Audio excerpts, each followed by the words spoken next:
This has been an absolutely amazing trip. Someone said, what's it like being back? And I said, it's like putting on an old pair of slippers, which might sound insulting, you know, like you guys are the old pair of slippers, but I just love Australia. And I feel like I've come home to a bunch of weirdos who understand my sense of humor, you know, and it's really quite lovely. And I had such a great time with my folks, great time in Adelaide, and I was born in Sydney, actually. Did you know that? No, I did. I was born in Ryde Hospital. And my dad was in the Navy. We went back to South Australia, grew up there. So this is the last time I was in Sydney, I was 12, I think. So wow. How has your experience been? Oh, it's been awesome. I got to see a koala up close. That was awesome. Got to hand feed some kangaroos. Had some good Lebanese food while I was here. So, but I learned on my last trip to Australia the real secret of eating with a Lebanese family. Don't sit next to the mom, okay? She will feed you till you explode. And I remember being over in the Holy Land, and I was eating with a family over there, and I sat next to the mom, and she just kept piling it on. It got to the point where I just couldn't take it. And I'm like, I really can't fit that in. And she said, fold it in half. And I said, it's the same amount of food if you fold it. She's like, eat. So, yeah, no, but it's been awesome. I've had a blessed time here. You have an amazing level of stamina, right? I got here 9 days ago. I'm still bloody tired. You got here yesterday on a plane. And how many talks have you given? Well, I guess we technically had 4 yesterday. I think this would be kind of the 5th kind of thing today, and then we've got 2 more tomorrow on the plane, and then home. So. Whereas yesterday, I'm like, Charbel, I'm really going to need a break. And you were non-stop. It's very impressive. Have you always been like that? Yeah, because when I travel on the road, we try to condense all the presentations to get to as many kids as possible. So we'll typically do 3, 4, 5 assemblies a day. I remember coming to one school when I was just getting started, and we did 8 presentations in one school because they didn't want to have separate assemblies. They wanted me to get all the students 8 classes in a row. And so I just kind of got used to being able to say, hey, I'm just going to go full tilt on this and give everything I got. And then, and that way it affords me the opportunity to reach as many teens and still get home with the family instead of kind of stretching it out or doing fewer presentations. So, what's the most awkward thing that's happened while you gave a presentation? Where to begin? I had a school catch on fire once during a talk. I've had multiple. Whoa! Stop! What happened?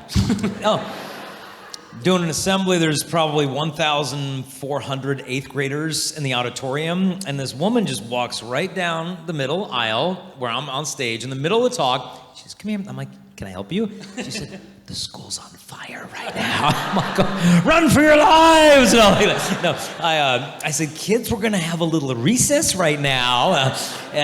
Yeah, so that one was kind of weird. I've had multiple kids pass out during the assembly, typically during the STD part of the talk, which is kind of funny enough. But that happened multiple times. I remember 2 girls in a public high school broke out in a fist fight in the middle of the assembly, and I had to kind of jump in and break that. But I think one of my favorite ones is I bring a volunteer up on stage, a high school boy, try to pick a big guy, and I picked this guy, and there's like 400, 600 high school boys, and he raises him, I'm like, yeah, come on up. He comes up on stage, and he's a big kid. I'm like, oh, what's your name? He said, Potato. As we're speaking, I can hear the metal underneath the stage starting to bend and creak under the weight of this boy. And sure enough, within a few moments, the entire stage collapses under both of us. We jump off the stage, the podium falls down, the bottle of water, the notes, the mic, everything smashes, and 600 high school boys went ballistic. They were like chimpanzees in a Super Bowl commercial, like, ah! They just went nuts, and finally all the dust settled, and I'm like, they feed you good here, don't they? And he's like, yeah, they do. And so just finished the whole rest of the assembly on the floor. So okay, so you had a broken stage behind you, and you were in front of it. Yeah, it was a good icebreaker. It was really. You know, it's funny. I've been doing this for a long time, but I don't have good stories like you. Yeah. My wife's like that. Like, we'll have the same experience.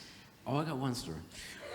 We'll have the same experience, and as she's recounting it, she's got like a Hollywood way of viewing the world. It's not that she's being untruthful. It's just, I don't... Does that make sense? Yeah. She's like relays reality in a much more exciting way. Here's the exciting thing that happened. It wasn't really awkward, but my wife and I were driving through Nashville after a speaking engagement, and we took all of our kids with us, and we had stopped at this coffee shop. It was like a coffee shop. Well, it's like gas station, but it was good coffee. I know gas station coffee sounds terrible, but... And the fella was helping us out, and he brought us the coffee, and he saw that we had 4 kids. You've probably heard me tell you this. He said, geez, don't you guys have a TV? Oh, boy. And I said, if you think TV's better than sex, you're not doing it right. And I was so happy because most of my life involves me thinking 3 hours later what would have been a great thing to say. Yeah. Perfect timing. But you have 8 kids. Yes. Yeah. Well done. 8 kiddos. Blessed. No. Nothing better. It's like What kind of comments do you get? it's like owning a restaurant where your customers never leave. You know, I mean, but there's nothing better. I mean, we're spoiled so rotten. You know, and people look at us like they pity us. You know, like, what are you thinking? Like, I remember Kristalina was once at a grocery store, and she had like probably 4 of the kids with her, and was this grocery cart overflowing, and 2 women right behind her said out loud, right in front of her, "Why would any woman ever want to do that to themselves?" Meaning, like, you're inflicting punishment by giving life to others, inflicting that punishment on yourself, and you just have to look at them with just pity and love, you know. So, I mean, yeah, we hear the comments, you know. That's you get that spirit of the world we were talking about. Yeah, you know, but I just feel sorry for him because I mean, the children the church teaches are the supreme gift of marriage. It's almost like, imagine you get married and you get to the reception, there's all your presents there, then there's one present like the size of a refrigerator. Imagine seeing that and being like, oh, well, we'll open that up in like 5 years when we know each other better. It's like, no, you'd go for that one first. It's the supreme gift. And people say, well, we don't want to have kids until we want to get to know each other better, then we'll have kids. I'm like, oh, have kids. You'll get to know each other real good. So... My new advice for young people, and I'm saying it unironically, is get married before you're ready and then have more kids than you can afford. Yeah. You know, and God knows what you can mentally afford. Yeah, that doesn't mean don't discern. It's just that we often hide behind the word discernment. Yeah. Because no one can argue with you. You're like, I'm discerning. Oh, that sounds holy. Yeah. Yeah. You know, and... You know, people tell me like, oh, how do you afford all these kids? Like, but you become more productive when you have kids. You invest more wisely. You earn, you work harder. You spend differently. And ultimately, God's the Father. And He's never going to leave His children unprovided for. And there's never been a day the lights haven't been on, the food hasn't been on the table. Yep. You trust the Father. Thank you. All right, so I cannot see the timer. You need to know that. So from now on, you need to let me know. But I am so honoured because I've heard great things about this very good Archbishop. Archbishop Anthony Fisher is going to join us on set. Yeah. There we are. Meet you today. Great to be with you. Why is everyone laughing? Oh, there's the timer. Oh, you're 20 minutes. Where did you grow up? Here in Sydney. Okay. And when did you join the priesthood? How old were you? So I entered the Dominicans when I was nearly 25. I was ordained in 1991 as a priest. I was ordained as a bishop 20 years ago. And if somebody had told you when you joined the seminary that you'd one day be the Archbishop of Sydney, I would have run away. Good thing they didn't tell you that then. I had a couple of questions. You were just over in Rome. Could you please help me understand what the word synod means? And what was the synod of synodality like? Okay. Careful. Yeah, Matt likes to ease into the interviews. Someone asked me if synod, that the word sin was in there deliberately. No. It's S-Y-N, sin as in with. And odos means with someone on the road, on the way. So the idea is that we're together, going together somewhere, like the 2 disciples on the road with Jesus on the way to Emmaus. The synodality idea is that we should think of ourselves as a pilgrim people all together with Christ on the way to heaven, and that means that we should be constantly listening to each other, and above all to him through listening to each other, supporting each other, getting each other on the way to heaven, so on the way to God. That's how I understand synodality. Historically, synods were normally gatherings of bishops in particular. Sometimes they had lay advisors, theologians and others to advise them, but principally they have been meetings of bishops. But this recent one was different in that a number of the full members of the synod were lay people. Right. I mean, there's obviously been a lot of controversy around the synod. I hear that people are trying to push for women priests, maybe that the church change its teaching on certain sexual acts. I don't know how much you can say, but was that prevalent at the synod? Was that a hot topic among the people you were chatting with, or? Look, I think the topics that were raised were pretty clear in the Instrumentum Laboris that was made public before the meeting, and we did follow that, so you can guess what topics got some discussion. But interestingly, the Pope kept saying before the meeting, during the meeting and since the meeting, Catholic teaching is not going to change on things like the ordination of women, like the purpose of sex being marriage and the procreation of children, that celibacy is a great gift in the church, and he's not going to be, he said he'd rather die than be the Pope that stopped celibacy for the priesthood.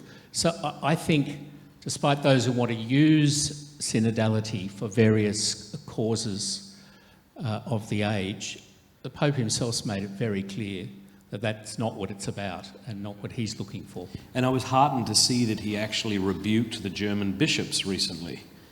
Maybe people don't know about that. Would you share what So that in Germany they have been pursuing a so-called synodal way, where they've had a series of assemblies involving lay associations as well as bishops, and they have called for complete change of Catholic sexual teaching, change of the church order, of a lot of the things the ways we celebrate the sacraments and more.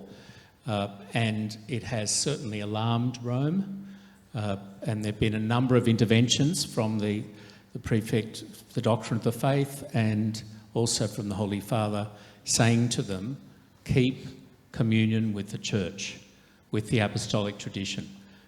You might be from a very rich country, you might be highly educated, whatever. You need Christ and you need the church as much as everyone else. And I think I'm fully with the Pope in calling us all into communion. I had a great time several years ago. I got to speak in Uganda and meet some wonderful Catholic leaders there. What was it like meeting the African church, the Asian church? It was one of the real joys of the synod for me, that the way we met was normally we were in tables of about 12 people for much of the time, and we heard each other and got to know each other. You'd be at the same table for about a week, and then you'd move to another table and you'd meet another group of 12 people.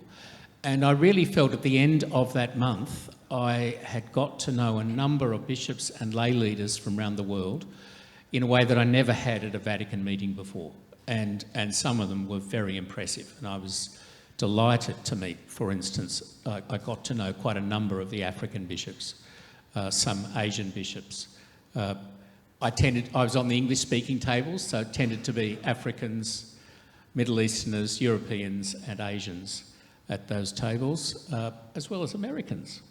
And you might be pleased to know, I think the Americans did very well. You sound surprised. I was saying this to you the other night because, you hear a lot about what people are pushing, and there's a lot of confusion, not just in the church. It feels like society and institutions are coming apart at the seams everywhere right now. I don't know what's happening. But I do take kind of hope in this. I don't know any successful Catholic YouTube channels that are promoting heresy or sexual deviancy. Do you know what I mean? That's interesting, right?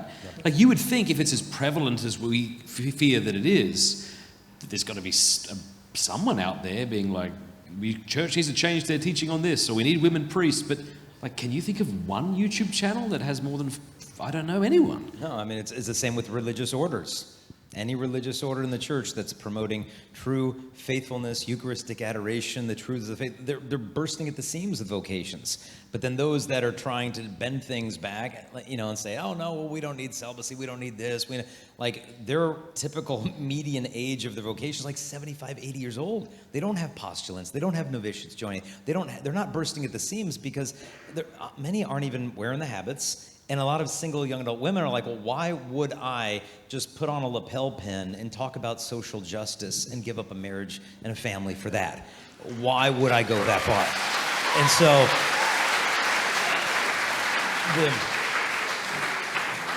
the religious orders that I see that are bursting at the seams are habit, head to toe, Eucharistic, Marian, and 100% faithful to the Holy Catholic Church. Earlier this year, I took 1,000 young people from Sydney to World Youth Day in Lisbon. And 300 of them, including some in this room, came with me to the Holy Land on the way. And at the very beginning, we had a mass at the University of Bethlehem. And my young people were just being themselves, being beautiful, faithful, worshipping God with all their hearts. An official from the university said to me afterwards, "Oh, your young people are very pious." And I thought, he doesn't mean that as a compliment. Oh. And I said, well, brother, let me tell you, today it's a choice between that and atheism. For their generation, you either take religion seriously and heart and soul, or you get carried away with the culture into who knows what. And so I've no doubt the young people I take to World Youth Day are more full on about their faith than they were 20 years ago when I first started taking groups to World Youth Day. Yeah, it's interesting because I think when I was a kid and maybe when my parents were kids, the rebellious thing to do would be to kind of kick against the system and against authority and against your school teachers. But today, when Matt Walsh once said, when your 8th grade math teacher, Karen, thinks Black Lives Matter is cool, it's no longer cool. Or like when they think social Marxism's a great idea, like it's really, really not. Yeah. So what I'm seeing like in my kids and their friends is there's a real kind of revulsion to the obvious agendas that are being pushed on them from Disney and other places. These newer movies remind me of lame Christian movies from the 80s where the story didn't matter, we just had something to preach at you. Yeah. And it feels like the kids are rebelling. Yeah. So, I mean, there's some cause for hope here. Well, when vice is the norm, the only rebellious thing to be is virtuous. And I think that's what we're looking at. I was at a high school just last week in Louisiana. They got about 1,000 kids in the school. More than 700 of them are involved in campus ministry. It was beautiful because they wanted to be good, and the school just needed to create a culture in which it's easier to be good, and they gravitated towards it. They wanted to live lives of heroic virtue. And so in the midst of the world, I think this is what's truly appealing, is to live a countercultural life, which isn't really countercultural. You're the only ones actually building up the authentic culture. I've been really impressed with your priests. Just like manly.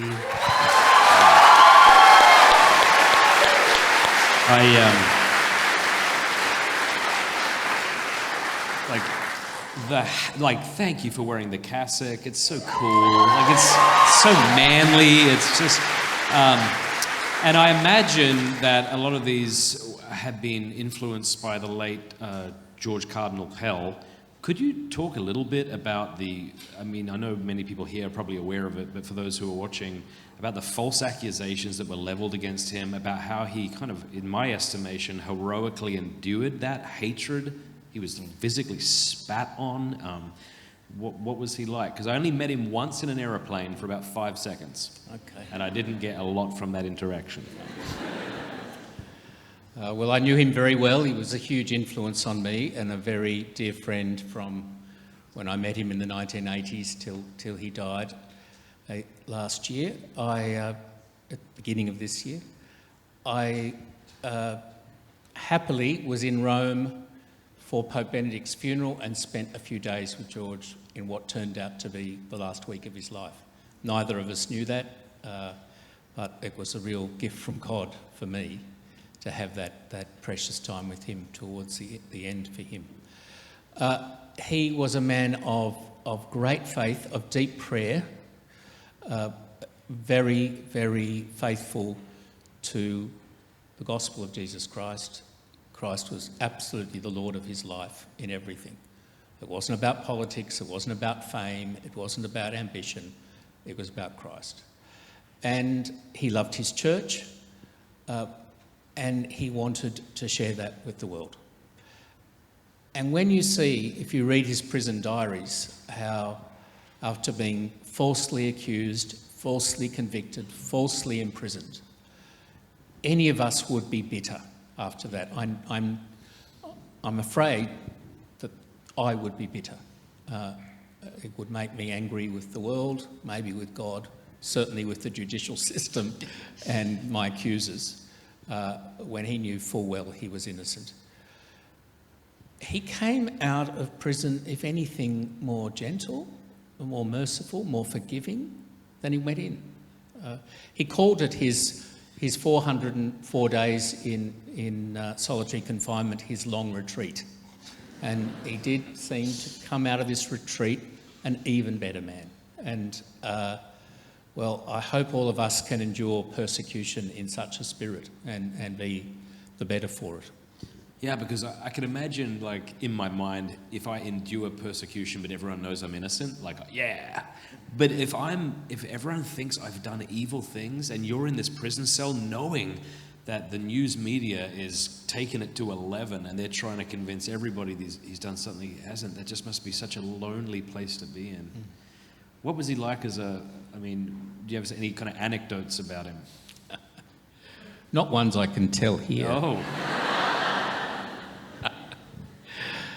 He had a wicked sense of humour. He loved to tease people. He would... I remember one day going to him as a young auxiliary bishop and saying, look, I can't cope with any more jobs. You keep giving me... I keep getting these letters saying, thank you for accepting appointment 2, XYZ. And he said, what do you mean? I said, well, I'm on 22 committees at the moment. And he said, really? Well, you know, if you've got time to count how many committees you're on, I can put you on another one. That's his sort of sense of humour. It was wicked and very amusing. I remember he told me once that he was trying to explain Australian humour to officials in the Vatican. And he said, you know, in Australia, if you really like someone, you slap them on the back and say, oh, you old bastard. And this official said, bastard? They accuse your mother of immorality and you think this is friendly? And George said, well, in Australia, that's friendly. I think Matt used the words 4 times last night in his presentations. You know, I'm sure as a bishop you keep abreast of what's going on in the church, but Jason and I were talking last night about how when you invest emotional energy in things that you have not been given authority over, it reduces your capacity to lead in the ways you've actually been called to lead, to have authority over the things you really actually should have authority over. And I get it. You know, I remember my parents, who were very beautiful people, they would watch the news every night, you know, and I just, you know, I said, why? I don't want to do this. And why do you watch the news? And they said, well, don't you want to know what's going on in the world? Which I think is just a defensive way, because I don't know, I think it was more about entertainment, you know. I think news is often more about entertainment, but we pretend it's this sophisticated thing where I'm educating myself, when much of the time, maybe just some of the time, we're entertaining that sin of curiosity that Aquinas talks about, right? We don't often think of curiosity as a sin, but when we invest our mental energy in things not for the glory of God, things that don't concern us, I guess what I'm asking is, do you agree? And then what advice do you have to us young Catholics who are being bombarded constantly with bad news, not only around the world, within our country, but within our church? I think you're quite right.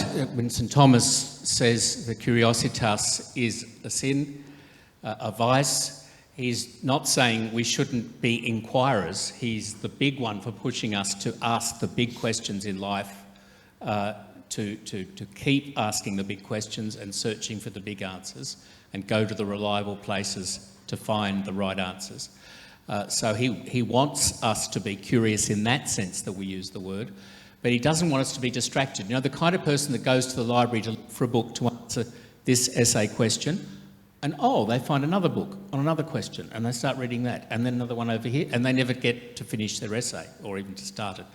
And look at how that happens on the internet, where you go looking for X and you go click, click, click, and who knows where you end up. That's curiositas. That's a kind of distracted interest in things that means you don't focus on the important things, on what you're really called to be focused on. Now, I remember talking to my mum about this. She, in her last days, got very connected with the internet world, principally because she discovered Facebook was a very good form of surveillance on your children and grandchildren and great-grandchildren. And so she was constantly surveilling what we're all up to as best she could through Facebook and other means. But she also got onto some blogs that were really very negative about the church, about the world, about everything. And they really disturbed her. And I remember having a conversation about this. And I said, Mum, don't read them. They're just making you bleak. They're not what you're called to at this time in your life. You know, she's now in a nursing home at this time. I lost her late in the last year, just past. But I said, you're not called at this time to be having opinions on everything in the world and being dark about most of it. We need you praying for the things you can pray for, like those children and grandchildren and great-grandchildren who I know you're surveilling through the Facebook. And so I think, if you think of the screw tape letters, what's the devil doing to trick us into going the wrong way? Well, one of the ways can be giving us lots of apparent information, news, but actually what it's about is making us gloomy, making us dark on everything, and critical and angry, indignant, and losing confidence, even in our church, even in our gospel, even in ourselves under grace. And I think we should be saying, no, some of this stuff is not good for me. Some of this stuff is actually from the evil one. It's going to make my heart dark, and I'm going to go for things that will inspire me, what my real vocation is, that will make me want to share the gospel, the love of Jesus Christ with all the world. Thank you. And Jason, you said that great thing last night. I'll never forget it, about if you knew everything.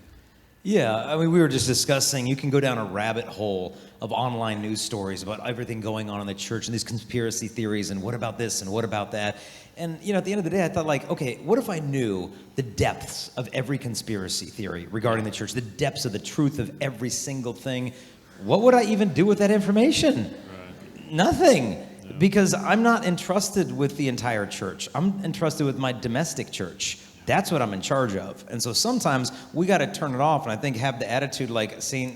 John the 23rd had. When he'd go to bed at night, sometimes he'd look out the window to the Vatican, to the world, and he said, God, it's your church. I'm going to bed. Archbishop, they're telling me to wrap up. It's been lovely to chat with you. I hope we get another chance to talk, but God bless you. Thank you for being a good bishop, and thanks for having us.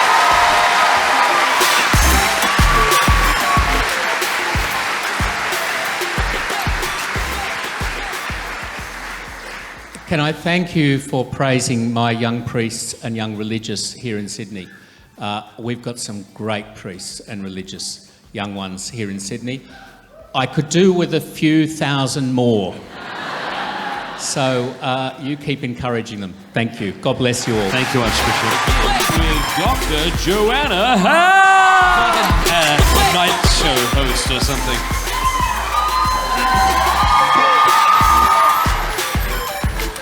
Thank you for being here. I just saw you in Adelaide. Oh, I know. You've been everywhere. And can I just say something about Jason? Yes. So when I met my husband, he didn't know he was going to be my husband yet. But when I kissed him, I said, that's my first kiss, and now we have to get married. I was 21. And he just walked away because he was like, that's so intense. But then we were doing a vocation thing where we had to be single for 2 years, and then we were long distance because he lived in Adelaide, I lived in Sydney. And in order to kind of be really committed to chastity, every month that we would visit, we would watch you and Kristalina, the video, the high school presentation, because it would just give us that inspiration. So like I was so excited. I love you, Matt, but Jason. No, listen. I understand, because whenever I'm tempted to sexual impurity, I also think about Jason. And it goes right away. That's really good.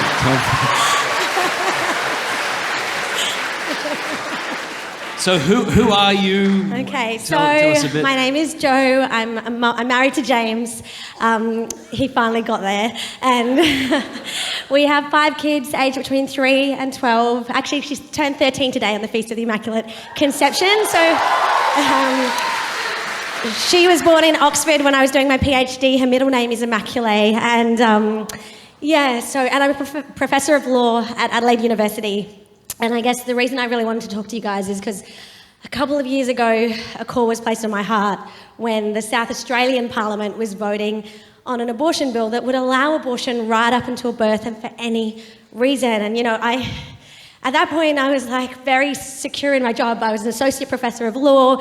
We had a mortgage. I had these kids. I think I had 5 at that point. And I did feel this stirring of, I need to do something. I'm feeling called to do something, and it's really scary, actually. Like, you just feel a little bit like I do now, intimidated by the audience and just like, oh my goodness. But over time, it built, and I decided I spoke to my husband and the kids. The 3-year-old wasn't very helpful, but the older ones gave some good advice. And basically, we did discern. And we jumped in, though, in terms of me going out on social media, speaking to the Australian people on the issue of abortion every single day, even though I had...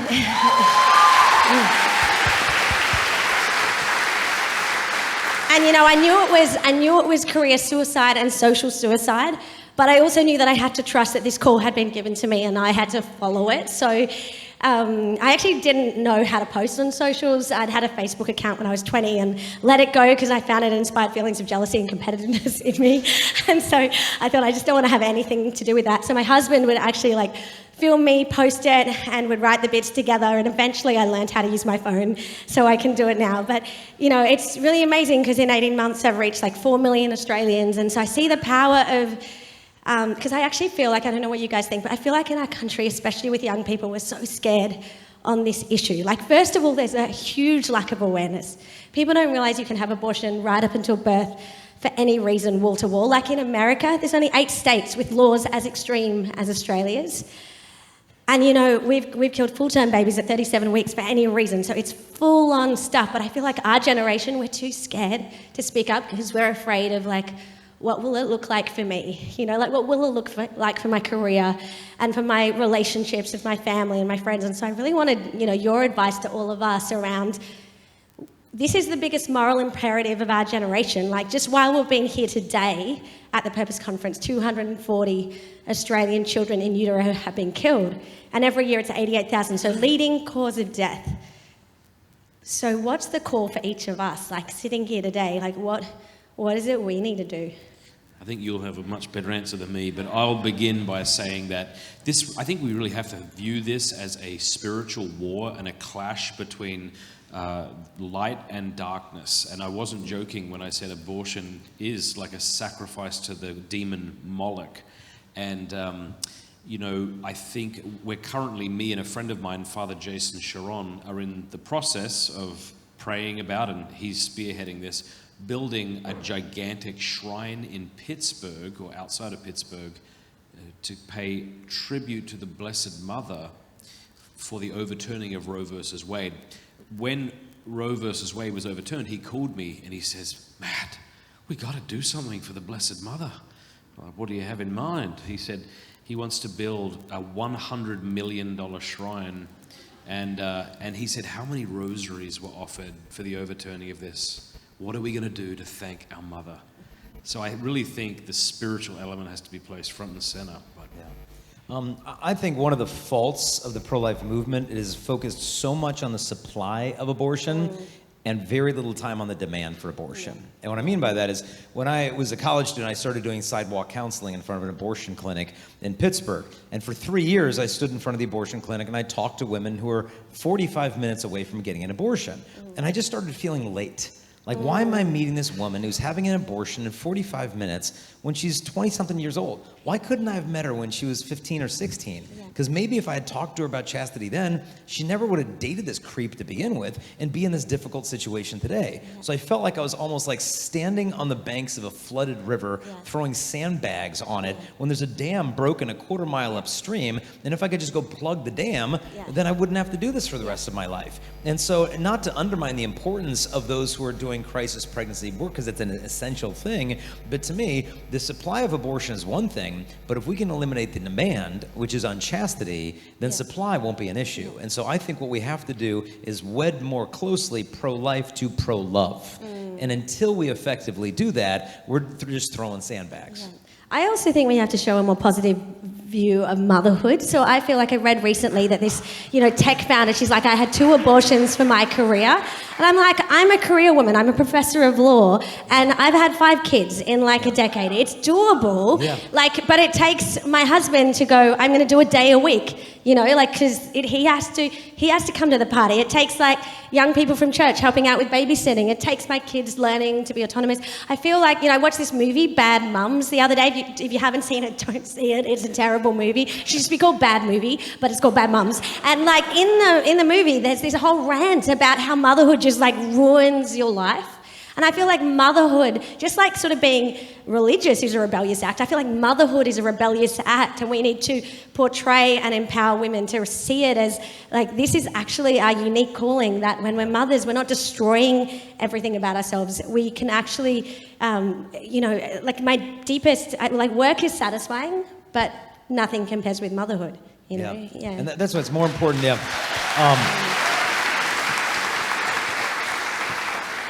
it's more important to be than to do. And so the most important thing that you can do for the pro-life movement is to be the vocation that God has called you to be. Because G.K. Chesterton said the family is a cell of resistance to oppression. And the reason why the family is so much under attack is because the family is the weapon. Because by what means did God use to redeem humanity? A little holy family. And God doesn't change his ways. And so I think what's needed more than anything is more holy families. That's what's needed. You think of there's a Top Gun movie with Tom Cruise a summer or 2 ago, and the whole plot of the movie was to destroy the weapon of the enemy. That's what the whole movie was about. And to me, that's the end game of what the devil wants to do. Just destroy the weapon of the enemy. What's God's weapon? Holy families. And so that's the biggest thing we have in our arsenal, is the vocation to which God has called each of us. And so before we go do, he's calling us first to be. I did 2 episodes recently that would be very helpful. I'm convinced that abortion is the fruit of feminism, which I've come to believe recently is evil root and branch. And if that sounds over the top, I'd recommend people check out an interview that just released today on Pints with Aquinas with Dr. Carrie Grass, who has a PhD, philosopher. She did a deep dive into feminism, expecting that the first wave would have been fine, but then it went off the rails or something. And what she found was something very, very different.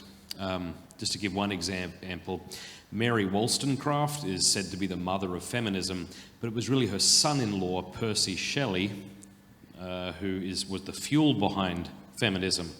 And Percy Shelley once tried to summon up a devil in a crypt and then believed that Milton's Satan in Paradise Lost was actually the hero.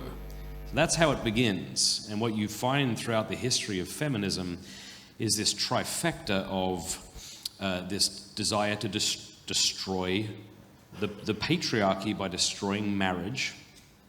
So free love is something that has always been promoted, which is a silly way of saying it. It's not free, it's not love, it's like enslaved passion. Spiritualism and the occult is found throughout the whole thing. Why? Because often in spiritualism and the occult, you have a woman and a high priestess, so this desire to overthrow the male hierarchy. And then, of course, trying to overthrow men in government. And so, I think it's the bitter fruits of feminism, which is hateful towards women. So I think you're exactly right that doing flows from being, and so we have to reorient things to show the beauty of motherhood. Yeah, because especially in this day and age. So what were they talking about the other day? Dinks or something? Double income, no kids. Yeah, it's You a know? lovely acronym online, Yeah. but it's Yeah, it just, it's poverty, because you have these people being like, look, we got all these pictures of us hanging out in the Turks and Caicos Islands, and now we're doing this. We don't need to worry about kids. We got double income. It's like, okay, what are you going to do with all those Instagram photos when you're like 75 years old and nobody's visiting you? And all of your friends have grandchildren and they're celebrating all of this stuff. And what are you just going to go back to your phone and, hey, that was great?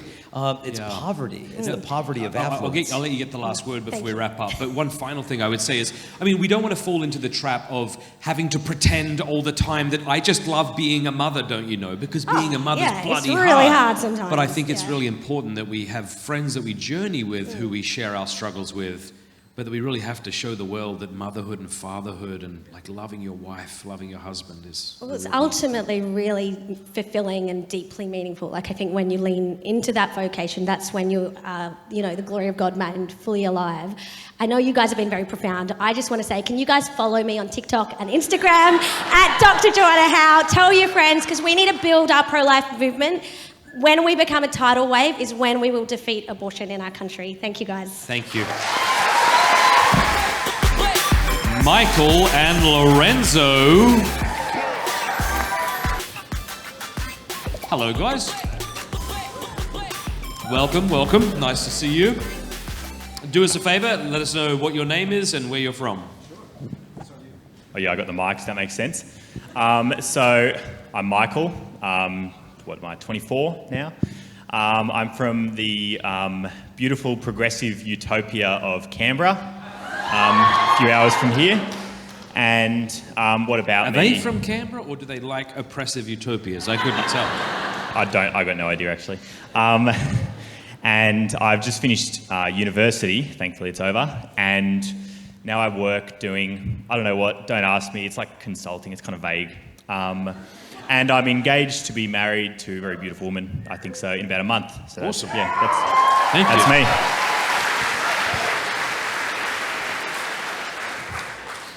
Hi, I'm Lorenzo. I'm 23. I'm almost done with university. I'm at the University of New South Wales. And over there, I study mechanical engineering and philosophy, right? So that's what I do. I'm almost done.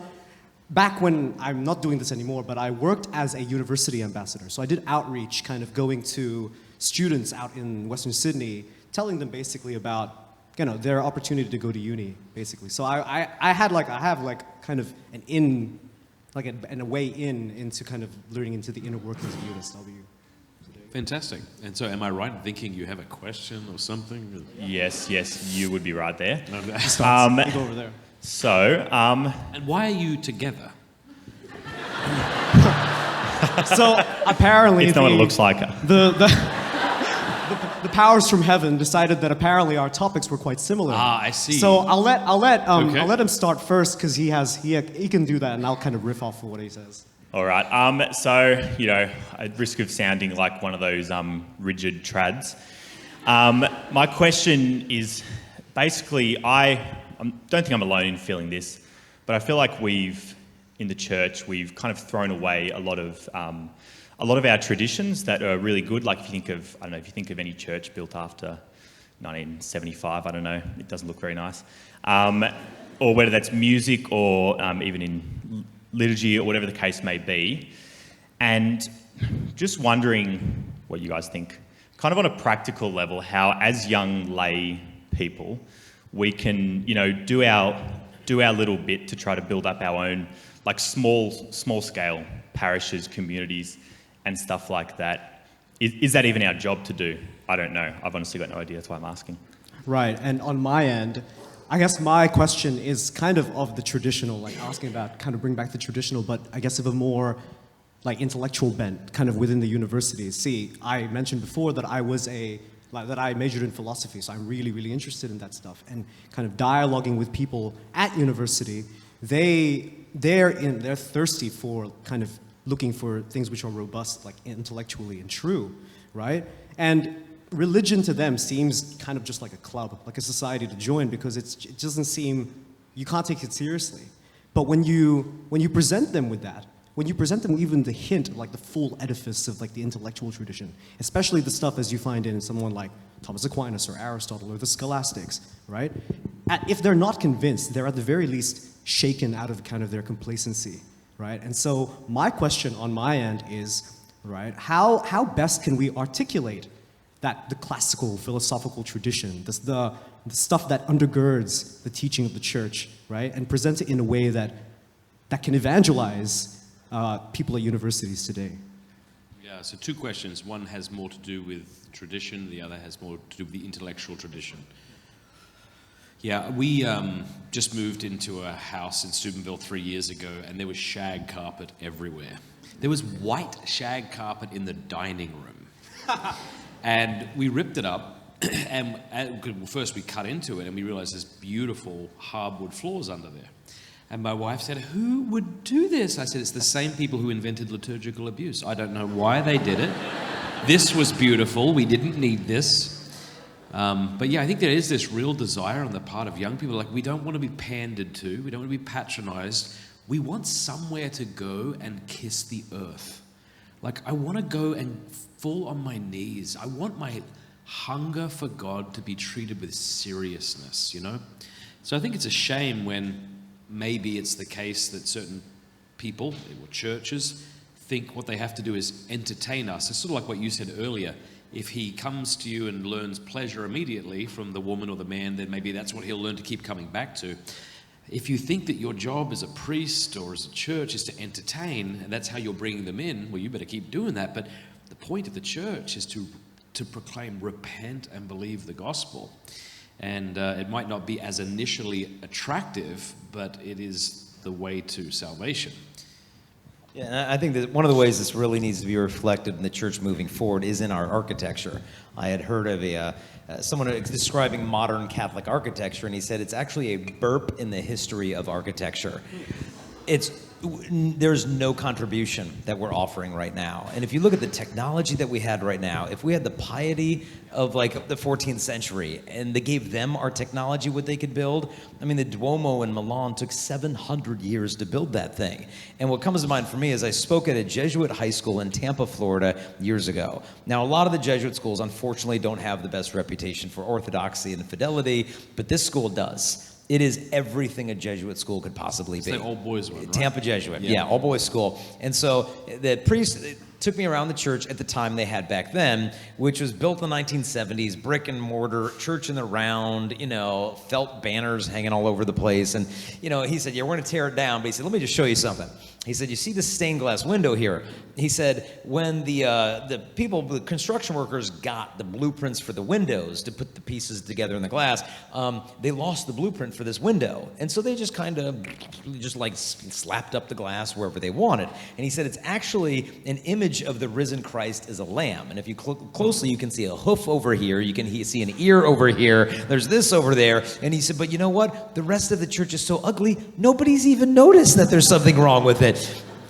And they took a wrecking ball to the entire church, just razed it to the ground, and have built up this incredibly beautiful church in its place. And what this school is doing right now, they are bringing in, at the Easter Vigil, on average, more than 20 of the students to baptism per year, of kids who came into this high school as nothing, and then by Easter, they're in the waters of baptism. And it's just because they're giving them what is true and what is good and is beautiful, and this is what we're created to give and receive. And I think that's what we're starting to see in Sydney. For example, how many of you are in RCIA? Or what do you call it? It is RCIA. Are there any of you in RCIA?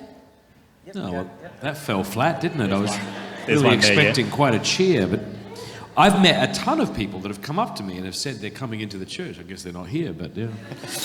But I guess to your question has to do with particularly like what can I do? I think one thing you can do, if I were a single man, I would perhaps have more dedication to my local parish, and I would praise my priest to no end whenever I felt like he did something courageous for which he would get blowback from the congregation. Yep. I try. Sorry. I just said I try. Yeah, but as a married man with children, I don't have time. Like, I'm not going to bring my kids to this parish because it's my local parish if I think it's garish and if they play the City of God song, I'm not doing it. I would rather drive an hour to find somewhere where we can find reverence. Intellectual tradition. Not everybody needs to understand, Aquinas's 5 proofs for God's existence, but some people do, and it's impressive when they do. Dr. Ed Fazer obviously has done a great job understanding and articulating the 5 ways. And I think you're right. I think that atheists and skeptics are impressed when we refuse to use bad or even mediocre arguments for God's existence. When we can do what Thomas Aquinas does and kind of reiterate their objections to the Catholic faith better than they can, which is what he so often does in the Summa and elsewhere.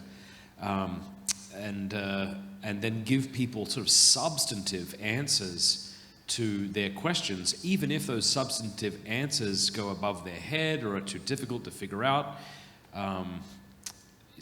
We absolutely need to be doing that. Yeah, that's right. One last thing I'll say about that is that, I think Archbishop Fisher talked about that kind of the synodal way, right, where you're walking along with the person, right? Part of that is when you do kind of present it, and I know this from experience, when I articulate kind of Aristotelian philosophy to people, it flies over their heads. But you establish something like, I do philosophy group over at UNSW, right, where I kind of teach people the basics of classical philosophy, right, and taking them through the entire year, they will start to understand it. And once they do understand it, they'll realize that it makes sense. The Catholic faith makes sense and is impressive. Yeah, I think it was Bishop Barron who said that when he was in high school, a priest laid out the 5 ways, and it was something rather simple. And I think he said, I didn't really fully comprehend it, but I knew it existed. Like, I knew there was an intellectual explanation or underpinnings of the faith, even if I couldn't fully understand it right away, which is really important for people to understand. Well, last word? Yeah, I guess I was just thinking as you were talking, it's like from my perspective, it's very easy to be discouraged about, things in the church. I'm not like talking about the things that we don't need to worry about that are like far away, but even like in your own parish. But I guess just trying to accept that it's not actually going to be perfect. And I think I heard you say this once. It was that on one of your podcasts, it was like, I don't actually deserve a good liturgy or beautiful things like that. I actually deserve hell, which is a happy thought.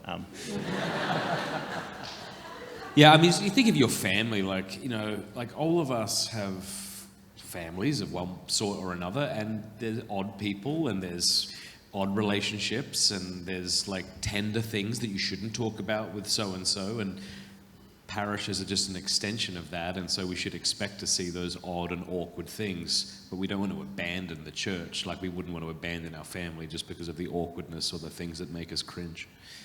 All right. God bless you both. All right, thank you. Thanks, guys. Okay, we have Joyce, and is it Alyssa? Welcome to Pints with Aquinas. Who are you, how are you, and where are you from? Hello. My name is Joyce, aka Joyceful Mysteries. That's because I have a page, follow it, Facebook and Instagram, where I sing poetry and all that. Where I'm from, Livertown 2170. I'm a marketing coordinator at a plumbing company. Nice dealing with poo. And also I am a youth leader with the Samaskin movement, Australia. But first and foremost, I'm a daughter of God and hope to bring glory to God with everything I do. So, for me. Wow. Thank you, Joyce. How do I follow that one up? Yes, it's Eliza. Yeah. I'm Eliza. I am 22. I work in USH, Sydney Catholic Early Childhood Services. What do I do for work? OzTag and Toasties. Nice. I love it. I range from Liverpool as well, and I'm from the Samaskin community. Shout out to the Samaskins. And I also am a student, and I am from ACU Strathfield Campus Ministry. That's what I was hoping for when I said RCIA. Very good. Well, thank you for being here. And what did you want to talk about? Yes. So my topic is on mental health. It means a lot to me to bring this topic up. It's not talked about much, and I'd like to, I guess, get your opinion, advice on how us young adults, youth, can accept mental health, how we can deal with it in a Catholic understanding, Catholic perspective, and also, like most of us here are working at uni, how we can, I guess, open it up in our workplace in a safe environment and eliminate the stigma around mental health. I'm very passionate about advocating for mental health after, what I've gone through, and so now I'm happy to talk about it, I guess, now. Yeah, thank you. And did you want to follow up? Oh, yes. The topic that I want to be talking about is, you guys have been talking about it like a lot. It's spiritual warfare. It needs to be talked about. And on the terms of like, we understand, or some people in the room do, but like, we need to make it known to the young adults here about the father of lies, father of half-truths, and why he delights in our wounds. And you guys were talking about it yesterday. And how, what's it called? I've been reading a book, Unbound, by Neil Lozano, and he says something on the terms of lions. You were talking about lions. And he goes something on the terms of lions love to prey on the wounded. And it's such a thing to understand in the world that we live in today, in 2023 especially, on why he's attacking young adults and our woundedness. And sorry, this is a lot of questions. And also why, like, and on spiritual warfare, what is it, like, what do we put on for spiritual armor? And why is it important to pray the rosary and pray for the intercession of Mary, our mother? Thank you. Yeah. Could you give me another word for mental health? Because that's like an umbrella term. And maybe it's Australian. I mean, we say in America, maybe it's more of an Australian term. What do you mean? Mental Are health? you talking about specific kind of issues that people might have? Or when you say mental health, what are you referring to? Like anxiety, Oh, I see. stress, Okay. All the different disorders that the doctors give you.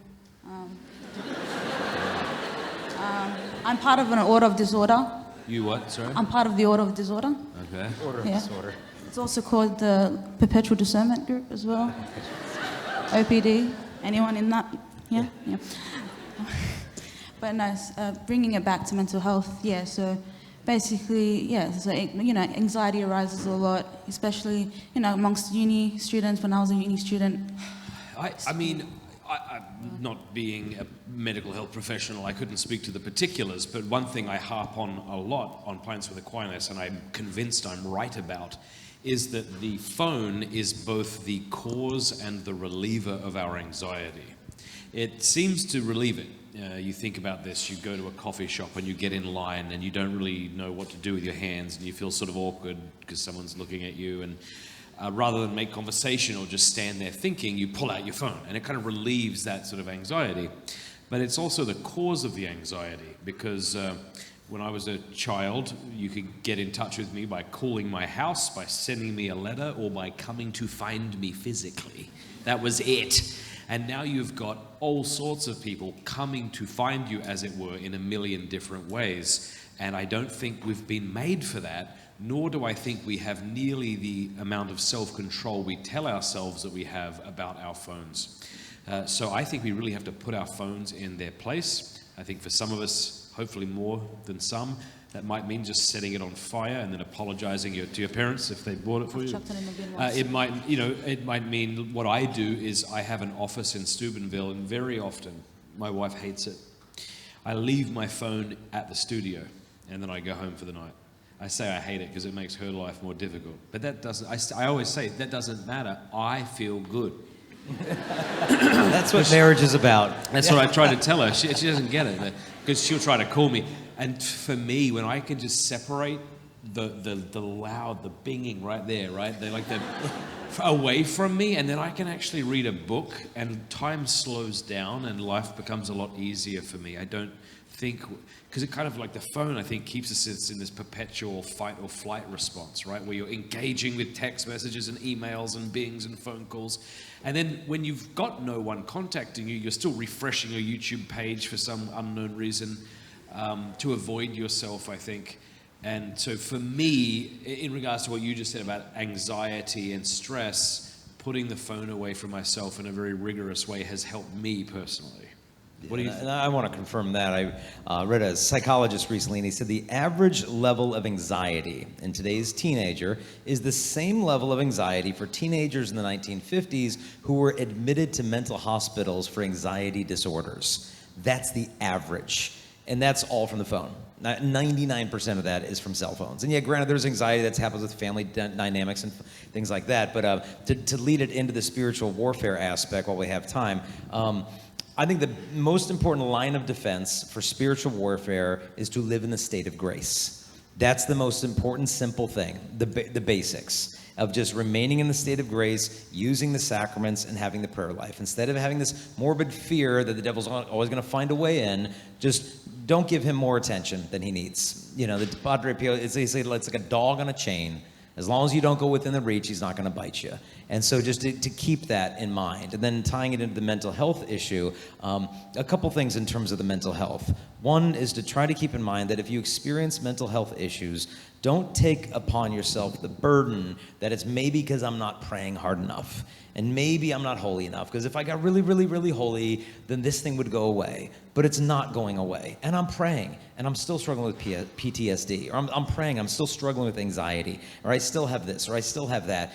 And you need to let go of this idea that if you just got holy enough, the whole thing would just vanish. Because sometimes God, in the providence of his mercy and love, allows us to have limps of different natures, whether it could be spiritual, emotional, physical, or whatever, that binds us to him in our weakness. And it's hard because it's like, no, I want to be free. I want to be able to run. I want to be able to fly. I want to be able to do this without this hindrance. But God in his mercy is allowing us to struggle in this because he knows that it's teaching us the dependency that we need to have on him. And so what we need to do for our part in terms of the mental health, make sure you're finding a good counselor who knows Catholic anthropology, because a bad doctor can actually do more harm than good by infecting the wound. And so you want to be able to find a good Catholic counselor and talk to them and pour this out. And don't think that I just need to get to my vocation, you know, and then this stuff is just going to be left in the past. Because this stuff is not going to get, marriage is not a car wash. And a lot of people think that it is. Or I'm just going to get into religious life, and then I'm just going to leave it in the past. No, because a lot of these things are often triggered by stress. And your vocation is bound to have plenty of that, especially as I know the married life. And it'll bring these things up to the surface like oil and water. And it's going to be more challenging to heal these within your vocation than prior to it. And so dedicate yourself to your healing process. Even though it's a grind, even though it's frustrating, find a good counselor. Pour your whole heart into this. A friend of mine says, your mind is like a bad neighborhood. Don't go in there alone. In other words, bring company. Get a good counselor. Dedicate yourself for this. And please understand that even sometimes mental health issues, that God can even be using that as a means to your sanctity, not as a sign of the absence of it. There's even a patron saint, Saint Dymphna. I think there's even like a podcast that they have on Catholic mental health issues named after Saint Dymphna. And so, yeah, don't take on the spiritual burden of guilt, thinking if I just got holier and more prayerful, the thing would go away. You know, in God's timing and in his perfect timing. Yeah. Excellent. I'm sorry we don't have more time, but we have to wrap up. But God bless you, and thank you so Yeah, much for thank being you, thank here. you. Thank you. Now I think we have Emileo. I'm very excited. G'day, mate. Nice to meet you. No. You got to guess. You get 3 guesses. What's in the esky? What's in the esky? Wow. I know Matt likes bourbon. I don't know if that's is it an alcoholic But present see, for our host? if it was bourbon, they probably wouldn't chill it, would he? This is true. Okay. Is it pickled crab? Nah, not pickled crab. One more guess. Is it a beverage of sorts? It's a beverage. Is it a beer? It is a beer. Is it a Cooper's Pale Ale? Nah, it's a good old hard-earned VB, mate. Oh.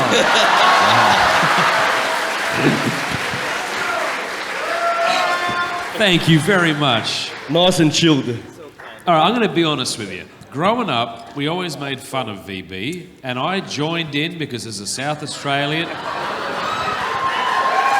All right. As a South Australian, I was taught to hate Victorians from birth. And now after the severe lockdowns, I realise we were right. But I am excited to try this and actually give you my honest opinion. I love it. All right, is it a twist-off? It's a twist-off. That's what you call masculinity. I don't like it. Jason, do you like it? I like red wine. It's definitely bitter. They say bitter, and it is bitter. Oh, it's crisp. I love It is. It's very cold. I'd drink almost anything if it was this cold, though. It helps. It is lovely to have you. Thank you anyway. Nice to have you. Nice to be here. So, where are you from, and why are you wearing that hat? So, my name is Emileo. I'm 27, from Sydney, Chester Hill. My parish is St. Charbel, Spongebell. Shout out to all the Maronites. RCIA! And I'm here to talk about, with you gentlemen, masculinity and the struggles that men go through today with trying to reach that level of manhood that they want to attain. You know, I guess what God's design for masculinity is. And I'd like for you guys to talk about that design, God's design. One thing that comes to mind for me is that men learn manhood from men. You know, we need to be in the presence of guys that we admire. And I think if we were hanging out with guys or girls or whatever who aren't really living a life of pursuing virtue, what you tend to see is their sins and your virtues. But then when you hang out with people that are virtuous, you tend to see their virtues and your sins. And as a result, you tend to ascend more quickly in the interior life. So I think one of the biggest keys is just surrounding yourself with godly men. I remember a friend of mine, I had just phone call recently with him, and he's like, yeah, I was talking to, Matt, this guy from college. You remember him? I'm like, yeah, I knew who he was. I didn't know him real well. And he's like, yeah, I've been friends with him for a while. And he said, I just talked to him the other day. He said, he gets up at 4:30 in the morning to start his morning prayers. So he's got 1.5 to 2 hours of prayer life each morning before his wife and kids wake up. So he knows how. And I'm like, whoa, yeah. I was like, I get up a little early for prayer, but it ain't 2 hours, man. But that conversation, I've just been ruminating on it for a while. Like, do I take my interior life seriously enough? And that's the fruit of just one little passing conversation of being around the right kind of guys. And so I think it's so important not only to have guys in your life that you're with that are solid, but the saints that you look up to. I in particular, not only St. John Paul II, but like St. Joseph. Yeah. And there's a lot of bad Catholic art that shows him as an elderly man, which is really... No, I mean, the typical guy at that age would get married at 18. Yeah. Because God told him, hey, go get married, go from, Nazareth to Bethlehem to Egypt to Nazareth. Like, you're not going to do that with a walker. It's not... Even if there's tennis balls underneath, you're not going to get there. It's like going to have... And so... Joseph's like he's a carpenter, not only carpenter, like construction worker, masonry worker, and to have this image that I like to brew on, stew on in terms of Saint Joseph, that God took the most beautiful woman who's ever existed, and to entrust her spotless purity and innocence to a man, chose a college-aged guy. Because his love was not a threat to her purity, his love was the safeguard of her purity. Yeah. And so the more time we spend just ruminating on the lives of the saints, surrounding ourselves with authentic Catholic men, the more likely it is to rub off on us. Matt? Yeah, masculinity. I think we can't get away from the fact that we currently live in a society that doesn't know what men are, women are, marriage is, or sex is. That's not hyperbole. What is a woman? I don't know. Or we think sex is any kind of sexual genital acts. We don't know what it is. We don't know what marriage is, So consequently, I think we're very, very confused. And I think one way men, Catholic men, could grow in masculinity is by not looking to the inverse of these toxic feminists, namely these red-pilled men. Yeah. This seems to me to be effeminate, actually. Yep. I'm sure you've thought about this a lot. Yeah, we talked about this afternoon with the high school kids. Aquinas' definition of effeminacy is when a man refuses to let go of what is pleasurable in order to do what is arduous, difficult, and good. And so you might have these machismo, red pill, Andrew Tate type guys that look exteriorly very machismo. And they have elements of masculinity, of discipline and athleticism and physical strength. But the question is, okay, is this authentic masculinity, or is there a level of effeminacy here? That do I even know how to say no to the pleasure? Do I have an inordinate attachment to the pleasure, and I have this hyper masculinization going on? And I think this is why a lot of women are fed up and leaving the dating scene, like, because it's not because of toxic masculinity, because if it was masculine, it wouldn't be toxic. It's toxic effeminacy. Lack of masculinity is the problem.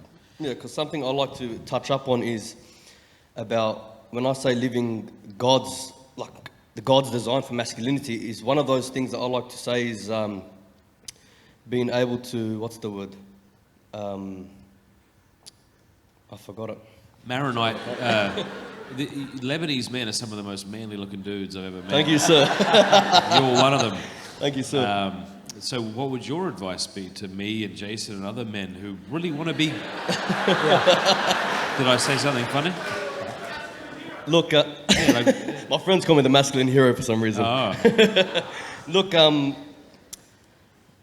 for me, a good man is someone who knows his value and his virtues. Someone that he works hard for the glorification of God and to support his family and friends. He's not like, he's very giving. He lives his prayer life as well as he can. Some people can obviously live it this much, some people can this much, as long as you do it to the best of your ability. And another question that I had was, does a woman become more feminine when the man is truly masculine? Oh, let me tell you this, because I know.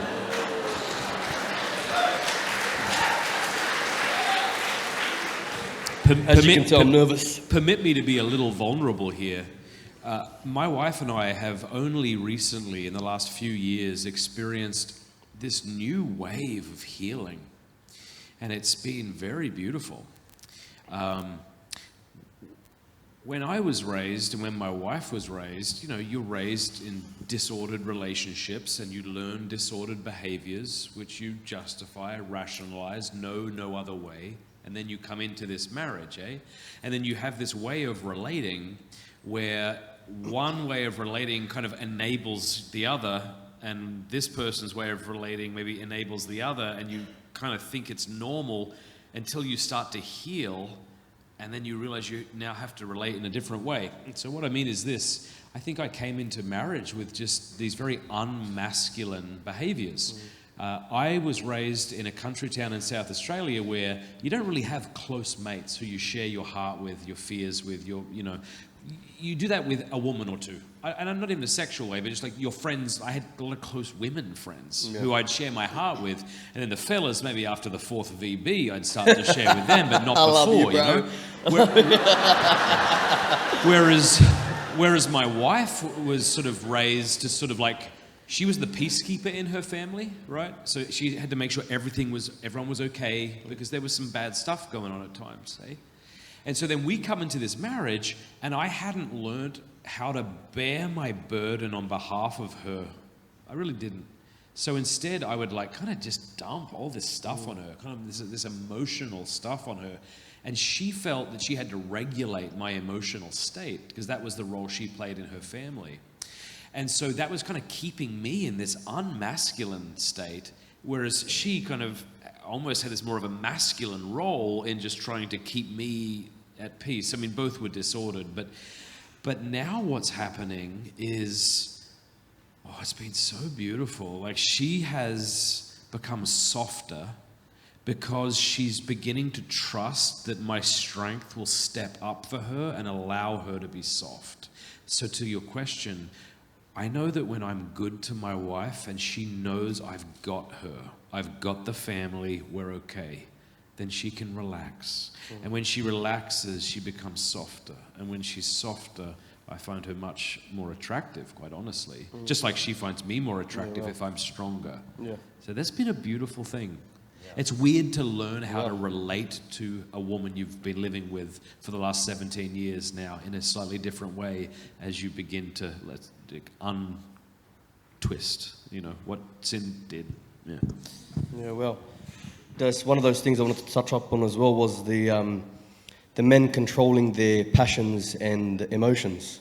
Not that a man can't be emotional, but what I mean by that is like those passions that lead us to sin, and like those emotions that lead us to sin as well. There's very bad sins. That's something that I reckon we're going to have under control as well. I reckon if a man doesn't have that under control, that's when he spirals out of control.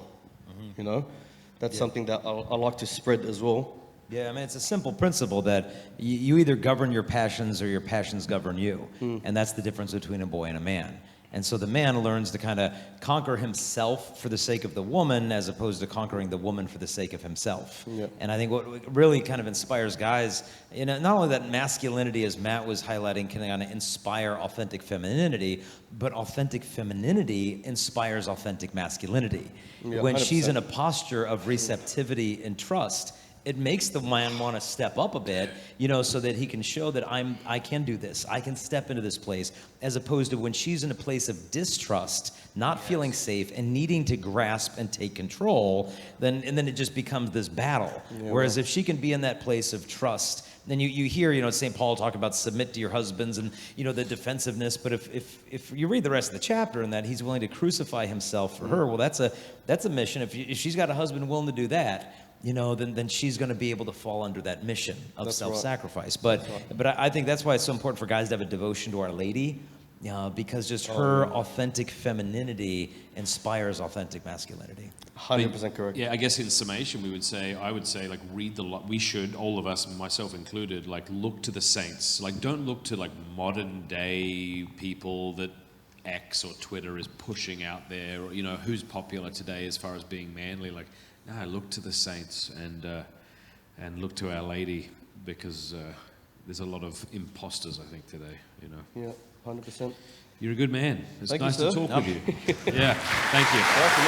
Thanks for the beer. I just got one more thing. What? Just one more thing. One more beer? No, one more. Please, no. So I've got a gift for you guys. Okay. Wow. Did you hear that was the estrogen that went up in the room again? So I made these. Did you? Wow. Saint Charbel guard you, and Saint Wow. Veronica Giuliani guard you. Yeah, thank Is it you. blessed yet? Yes, Father Sheldon blessed them. Thank you. And then, and then, the last thing, you asked me a question about the hat. Yeah. So I walked into a hat shop one day, and I needed a new hat, and I was like, "What is the most conservative hat I can find?" It was "Don't mess with Texas." Texas.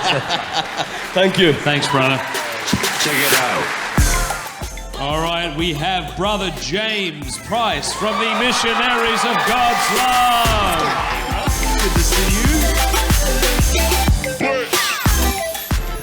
So we should begin by telling Jason and those who are watching from home, who are the Missionaries of God's Love? Missionaries of God's Love are an Australian-founded congregation. Founded in Canberra in 1986.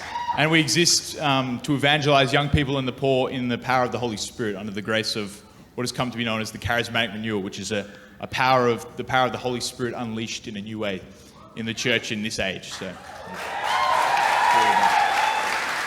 I was actually discerned the MGLs for a little bit and went. you look good in brown and white, yeah. Well, Blair, I went to the Come and See weekend, and I just love Father Ken and Father Ryan, and just good men. Yes, I'm very grateful for the witness of those men, yeah. Yeah. Anyway, this is always awkward. I don't know how to say it, but what do you want to talk about? Yeah, well, actually, I was here to talk about discerning God's will, and often you've actually quoted a contemporary of Father Ken's, the Canadian Canadian man, Father Bob Bedard. That's right. And he found, Since discernment became fashionable, no one's made a decision since. Yeah, and I mean, that was kind of my discerning motto. And I'd like sort of to crack that one open and just sort of talk about what are some of the pitfalls maybe that young people fall into in discerning, and why do we get stuck in these, in the state of perpetual discernment. Yeah. Yeah, one of the things I jump right into is that one of the most overlooked and important aspects of discernment is action. You know, Yep. is she the right one for me? I don't know. Should I ask her? Ask her out. Go on a date. You'll figure it out that way a heck of a lot faster than just by doing novena after novena. Because honestly, I think novenas are not a substitute for authentic discernment. It's often like, I want an answer in 9 days. And that's not how God works. And so novenas are a blessed gift for the church, but they're not a substitute for authentic discernment. And so what we've got to make sure is like, act, go, trust in God and walk, and he'll direct you. And if you feel like, well, I don't know what he wants, and like, it's almost like you have a seed in your hand. Is it an apple seed or is it an orange seed? Well, I don't know. I mean, it looks like an apple seed. It could be. Just put it in the ground. Water the thing. See what goes up. Which means like, okay, well, I think maybe I might be called to religious life. Do a come and see weekend. Go check it out. Talk to some priest. How did you hear your vocation? And so I think action is one of the most important things, often overlooked. And then also, a priest friend of mine back in San Diego said, the Holy Spirit speaks to you 100 times a day. How often are you listening? And if you get used to this habitual yes to the Holy Spirit, this docility to the Holy Spirit, with those very little yeses, the big yes of your vocation will fall naturally into place. And so just focus more on the little yeses than the big yeses, and then also look at, okay, what are the desires that I have? Because I always think of those as gifts from God, meaning I have this ache for the married life. I have this ache for the priesthood. Okay, well, what's the gift he gave you? And you might be like, well, my problem is I have an ache for both. I see the beauty of the priesthood. I see the beauty of the religious life. Which path should I do? I remember Mother Angelica walking with some seminarians once around that religious grounds, and she said, I just want to let you know that if you don't want to be a husband and a father, then we don't want you in the seminary. And I was like, well, wait, what? You're saying if we don't want that, then you don't want us? And she's like, exactly, because what kind of priest would you be if you didn't want to be a father and have that spousal love? And so a lot of times we think that the ache for the other vocation needs to completely evaporate before we enter into the religious life. I spoke with a priest a while back, and he was sharing with me that there was a phase in his priesthood where he mourned his fatherhood, the biological fatherhood, that he would never become an earthly father, and he wept over that. And to me, that isn't like, well, that's a sign that celibacy is unhealthy. No, that's a sign of a healthy priest, that he's able to process those emotions and meet Jesus Christ in that offering. Because if you're offering up something that's easy to give up for Lent, it's not much of an offering. You offer up something very difficult, that's a profound holocaust. And so I think it's important for people to know in the discernment process, a good Catholic is going to feel torn between these two things. They're going to realize the beauty of the religious vocation, realize the beauty of the married life. And so don't wait for one of those flames to completely blow out in order to take the other path. You know, if you think, hey, maybe it's religious life, and don't, in the meantime, last thing I'd say is don't guilt yourself into a false vocation of thinking, well, I've heard that like if you're a guy and you pray that you should become a priest, but I don't really want one. I want to be a priest. But I feel like I'm giving God my sloppy seconds if I'm just, I'm getting married when he really wants me to be a priest. I remember Pope John the 23rd was friends with, I believe, an assistant or a bishop, and they were friends with a young man who's wavering between priesthood and the married life. And he ended up choosing the married life. And then word came back to the Pope through this assistant, and he said, oh, I bring some bad news. So-and-so fell for the trap, meaning he became married instead. And John the 23rd immediately corrected him, said, no, we don't have 6 sacraments and a trap. We have 7 sacraments. Brother James, in a moment, I'd love to ask you how you made the decision to join the MGLs, but I'll say something shortly here. I think maybe sometimes, I wonder if the reason we over-spiritualize the discernment process is that we're looking for a degree of certainty that really isn't natural. And we think we have to have some sort of supernatural experience so that we can know beyond doubt that this is the path to take. I remember when I was discerning marriage with my wife, I had actually bought the ring in Australia, so here. I usually say Australia like it's on the other side of the world. Bought it here, moved to Texas, but I still wasn't sure if I should propose. And I was really worried. And I heard of a friend who prayed for 3 signs, and the signs were outrageous. And he got all of them. And it was like he wanted to see a full moon and a deer, and he was in the city and like something else. And so I'm like, I am going to do that. So I prayed for 3 outrageous signs and got none of them. And I'm kneeling down after having received the Eucharist, and sometimes you imagine the Lord speaking to you. Well, my Lord sometimes speaks to me like a belligerent Aussie father. And Jesus said to me, well, you want to bloody marry her or not? And I said, yes. And he said, well, you're old enough and ugly enough to make this decision. And I went, righto. And if you don't mind, before I invite you, I want to share with those who hadn't heard this story. I shared it with the men the other night. I was really worried about proposing, and I called my good mate, Mark Bennett, who lives in Brisbane, Australia. Anyone know Mark? Wow, interesting. RCIA? I called Mark, and I remember I called him from my office, and this was the conversation. I said, hey, Mark, I love this girl. She's beautiful, obviously, and I just don't know. Like, I'm having some doubts, and if this isn't the right decision, if I propose, it's like there's no turning back. And he just sort of cut me off. He said exactly this. What the bloody hell are you friggin' talking about, you idiot? Excuse me? She's better than you anyway. You need to propose before she figures that out. That night, I proposed to my wife.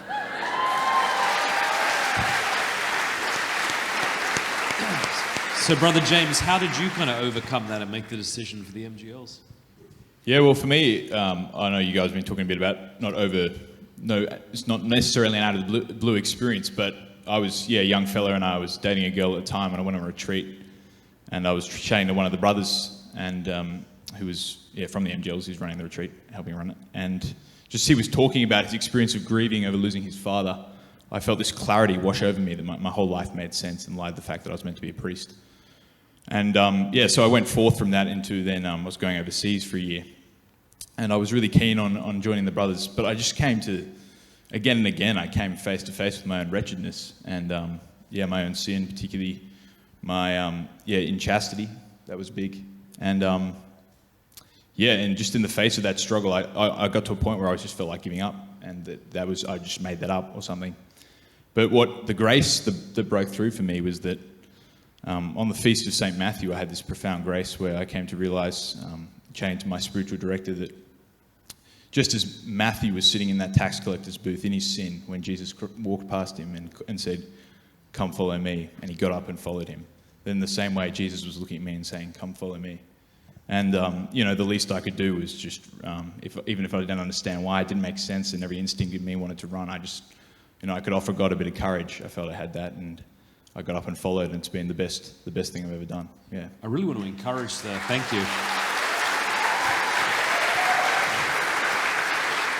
I really want to encourage the young men and the young women who are open to a vocation to please go and check out the MGLs. These guys are gold, and if you don't know much about them, please take the time to do it, because all of my experiences with your fantastic community have been so just beautiful.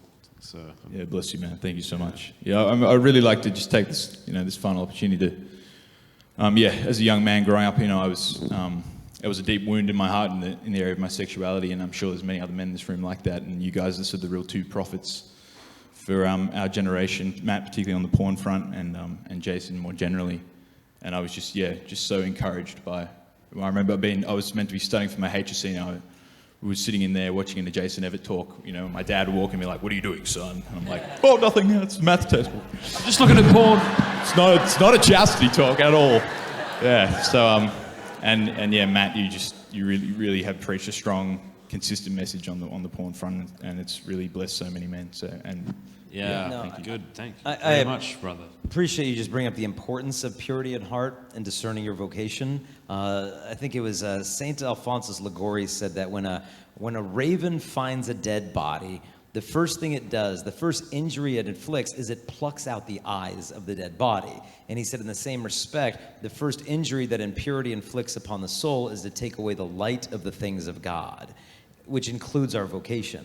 And so as we grow in purity in heart, which is a battle, God gives us greater clarity of heart to see the plan he has for us. That's why I think the devil's so desperate to get our vision of God clouded through impurity, because then it's like I can't see the things of God. And so if you're struggling with your vocation, take a look at the chastity thing. How's it going? Are we making progress in that area? If not, find a good spiritual director. Find one confessor that you can stick with and keep going to make progress in that area. And it's not a promise that, hey, once you've gotten that stuff in the rearview mirror, your discernment is going to be clear. understand that sometimes, as weird as this sounds, sometimes it's God's will for you not to know his will. And that stings sometimes, because it's like, well, God, no, like if I get really holy, then I'm going to know what's around the corner. But he says, no, just walk with me. Walk with me in this fog, because I'm not in tomorrow. I'm not in yesterday. The only place you find sanctity is in the present moment. And so just find peace in the fact that if he wanted you to know his will and you're living in grace, he would reveal it to you. And so just be patient for his timing with the revelation of the calling. As long as your heart is disposed towards him, you're living in the divine will. Great advice. Let's go. Thank you, brother. Nathaniel Bradley. How are you? It's good to have you. Who are you? Where are you from? So I'm from Tasmania. I've just graduated high school, and next year I'll actually be moving up to Sydney for Campion College, which will be good fun. Yeah. Good for you. Yeah. In Tasmania, though, I work at a go-kart centre. One of the only ones there. It's good fun. Is it a fun go-kart place, or is it more for kids? It's proper go-karting. Yeah. Going like 80k an hour down back straights. It's good. It's amazing. And again, the awkward, what do you want to talk about? I don't know. How would you do it? You're not a very awkward person. I feel like you could do it much better. How would you say, what is the topic you want to discuss? I think you're doing a fantastic job, Matt. So. Well, I go to I've just graduated from a non-denominational schools, but it's just Protestants essentially. And so through those years, I've gained a lot of Protestant friends, and you do meet, like, there's obviously the ones who are just, like, you've got the prosperity gospel, that kind of stuff. They're not really into the real truth and actually trying to find the truth. But then you do find some who are, like, genuinely looking, and they are genuinely convinced of Protestantism. But how can we bring them into full communion with the church? Because I find it that it's always the Protestant converts into Catholicism. They're like the most hardcore, like crazy, great Catholics. I was wondering, how can we get more of them into the church? Well, first of all, who were the fellas who told me they love Scott Hahn? Are they here? All right. So these fellas came up and they're like, do you have Scott Hahn's number? I'm like, yes, but I'm not giving it to you, you weirdo. And they were saying how much they love him. So they sent a little video. I want you to know he sent back a love heart in response to you saying that, speaking of Protestant converts, I think that, nobody likes to be a project, and we always know when someone's making us one. When the Mormon missionaries knock on your door, you know what they want. They want to fix something about you that they think is broken. And so it doesn't make for a great introduction. But I've found lately, when I talk to my Protestant brothers and sisters, that I'm just sort of a lot more transparent than I used to be. Like, I'm not trying to be all, what do you say, kind of like, I don't know the word, secretive about the fact that I want to convert them. But instead, I'm like, yes, of course I think you should become Catholic.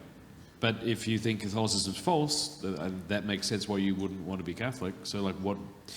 So I just like having a more of an open conversation. Like, I'm not trying to treat them like a project. Like, many of you might be familiar with my mate Cameron Batuzzi, who has that channel, Capturing Christianity. And it was like that with him. It's like, yes, of course, yes, of course I want you to become Catholic.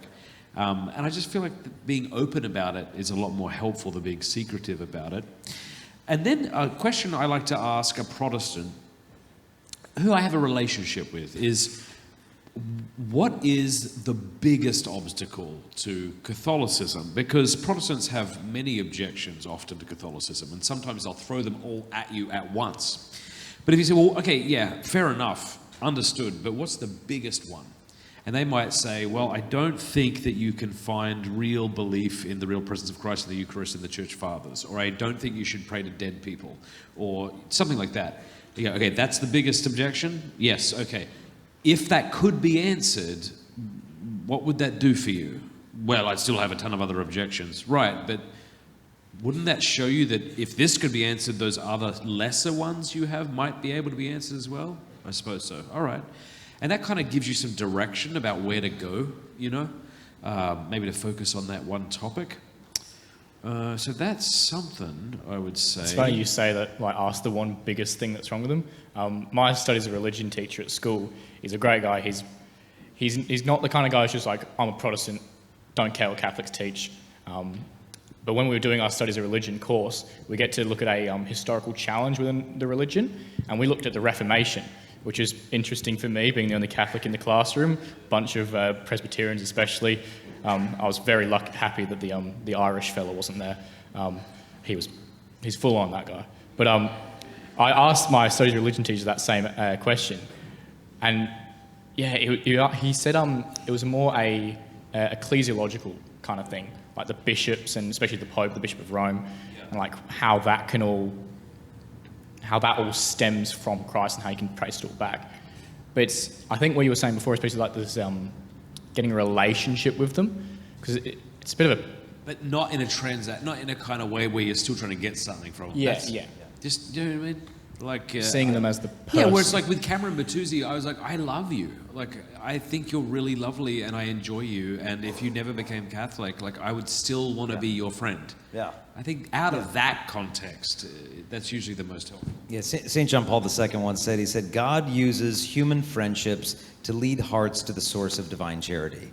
And so the friendship needs to be an end in itself, you know, because the purpose of friendship is the mutual perfection of the other. And so if you've got that friendship with him, I love the question that Matt led in, like, what's the big thing? So the first step is actually listening. Because you might think, okay, I got to prove to him, you know, biblical evidence for the papacy out of Matthew chapter. Like, you're thinking that. And he's like, no, actually, my dad was a Catholic and an alcoholic, and he treated my mom like garbage. Okay, well, this is not just biblical evidence stuff. There's some deeper stuff going on here. Oh, I was mistreated. I used to be Catholic because of this and that. So our first posture needs to be actually listening, because they say nothing is less important than the answer to a question nobody is asking. And so listen, see where he's coming from. And then you'll have a better idea of, okay, pastorally, there's some real sensitivities here. Maybe I need to apologize on behalf of the Catholic Church for the suffering that he's gone through. Maybe an apology would be much more effective to him at that moment than an apologist. And so to listen, to see where he's coming from. And then let's say you do engage in some apologetic conversations, and let's say he throws some stumpers at you. Don't give lame answers. Have the humility to say, that's a really good question. Honestly, I'm not positive how to answer it, so I don't want to give you a half-baked answer. Give me 48 hours, and I'm going to find it. Then you go get the homework. And that humility goes a long way, instead of giving him answers that don't even convince you. And so in the process, you learn so much, though. Yeah. Because, I don't know, the best conversations I've had, like, sometimes I'll talk to teens, and they'll ask me some difficult relationship questions. You know, I give my best advice, and then I go on, and I really start thinking, what could I have said? Oh, I should have said that. This would have helped so much more.